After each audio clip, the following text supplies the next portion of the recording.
നമ്മളൊന്ന് മനസ്സിലാച്ചാൽ തന്നെ നമുക്ക് A+ വാങ്ങാൻ പറ്റിയ സിമ്പിൾ സബ്ജക്റ്റ് ആണ് ഇംഗ്ലീഷ് എന്ന് പറയുന്നത്. ഇംഗ്ലീഷ് വായിക്കുമ്പോൾ ശ്രദ്ധിക്കേണ്ടത് ഓരോ ചാപ്റ്ററിന്റെ കോൺസെപ്റ്റ് മനസ്സിലാക്കാം. സാധാരണ ഇംഗ്ലീഷ് ചോദിക്കുന്നത് ഏതെങ്കിലും ചാപ്റ്ററിന്റെ കോൺസെപ്റ്റ് പറയും, എന്നിട്ട് അതിനോട് നമ്മുടെ ഒപ്പീനിയൻ പറയുന്ന രീതിയിലാണ് എസ്സേ ടൈപ്പ് ക്വസ്റ്റ്യൻ ഒക്കെ സാധാരണ ഇംഗ്ലീഷ് വരാറുള്ളത്.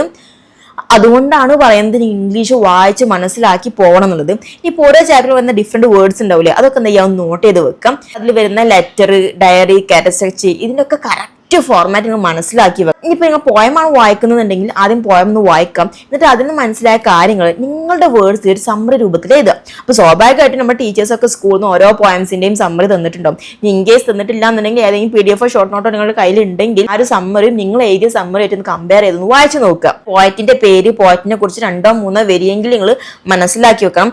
ഓരോ പോയത്തിലെയും അപ്രിസിയേഷൻ നിങ്ങൾ പഠിച്ചു വെക്കണമെങ്കിൽ ഏറ്റവും ബെറ്റർ ആണ്.